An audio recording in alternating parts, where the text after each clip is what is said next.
मानव मात्र के लिए परम हितकारी पर्व महाशिवरात्रि 26 फरवरी को महाशिवरात्रि का महापर्व है। इसकी महत्ता के बारे में पूज्य बापूजी के सत्संग वचनामृत में आता है। फाल्गुन कृष्ण पक्ष की चतुर्दशी को महाशिवरात्रि होती है। इस दिन शिवजी लिंग रूप में धरती पर प्रकट हुए थे। धरती पर शिवलिंगों की परंपरा का जो आरंभ दिवस है, जीव और शिव ईश्वर की एकता कराने में सहायक जो वातावरण है, वह महाशिवरात्रि है। शिवजी के विवाह का दिवस अर्थात माया मायापति की शरण में गई, वह दिवस भी महाशिवरात्रि का है। सतयुग, त्रेता युग, द्वापर युग, प्रत्येक युग के अलग अलग पुण्य क्षेत्र होते हैं। जब कलियुग आता है तब वे पुण्य क्षेत्र तो रहते हैं, लेकिन उन क्षेत्रों के अधिष्ठाता देव अपने अपने लोक में चले जाते हैं। जैसे गंगा जी का जो बहता हुआ जल दिखता है, वह गंगा जी का बाह्य स्वरूप है, परंतु तीर्थ स्वरूपा गंगा जी आधिदैविक रूप से अंतर्धान हो जाती है।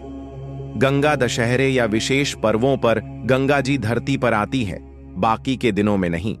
महाशिवरात्रि पर ग्रह नक्षत्रों का ऐसा प्रभाव होता है कि प्रत्येक युग में लुप्त हुए देव, तीर्थ और पुण्य फाल्गुन कृष्ण चतुर्दशी को धरती पर विद्यमान रहते हैं। इसलिए महाशिवरात्रि का ध्यान, जप, जागरण सारे पापों का शमन करने वाला है और सबको अपने अपने मनोवांछित फल देने वाला है। इसलिए इस दिन का उपवास, ध्यान, जप और जागरण करना मनुष्य के लिए परम हितकारी है।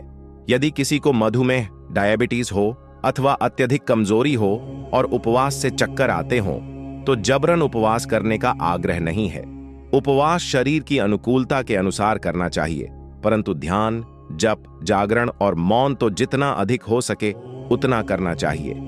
100 यज्ञ करने से जो फल मिलता है, उससे भी अधिक फल महाशिवरात्रि के जागरण और उपवास से मिलता है।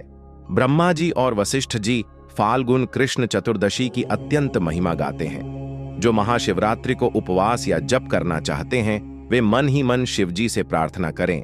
देवदेव, महादेव, नीलकंठ, नमोस्तुते कर्तुमिच्छाम्यहं देव शिवरात्रि व्रतम तव प्रभावाद देवेश निर्विघ्नेन भवेदिति कामाद्याः शत्रवो माम वै पीड़ाम कुर्वन्तु नैवहि। हे देवदेव, महादेव, नीलकंठ, आपको नमस्कार है। हे देव, मैं आपके शिवरात्रि व्रत का अनुष्ठान करना चाहता हूं। हे देवेश, आपके प्रभाव से मेरा यह व्रत बिना किसी विघ्न बाधा के पूर्ण हो और काम, क्रोध, लोभ, मोह, अहंकार आदि शत्रु मुझे इस दिन न सताएं। हे महादेव, मैं कहीं बुरी दृष्टि से न देखूं, बुरे कर्म में मेरी इंद्रियां और मेरा मन न जाए। मेरी रक्षा करना। आप समर्थ देव हो और मैं आपका बालक हूं। कई जन्मों से भटकता हुआ, माताओं के गर्भों में लटकता हुआ अब आपकी शरण में आया हूं। मेरा यह जीवन सफल हो जाए, इतनी कृपा करना। आप तो भोलेनाथ हो, उदार दानी हो, मैं आपका हूं ना? हां बोल दो, हां बोल दो। ऐसी सरल हृदय से की गई प्रार्थना से महाशिवरात्रि का पुण्य महापुण्य बन जाता है।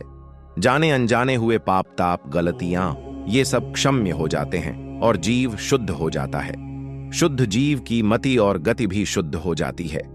करोड़ों हत्याओं जैसे घोर कर्म किया हुआ व्यक्ति भी यदि इस प्रकार शिवजी की प्रार्थना के साथ शिवरात्रि का व्रत करे तो उसके वे अपराध नष्ट हो जाते हैं, पापों का शमन होता है और यदि जानबूझकर करे तो भगवान की भक्ति मिलती है। अनजाने में करे तब भी उसे बहुत भारी पुण्य मिलता है। लोक कल्याण सेतु, जनवरी 2025 से संकलित।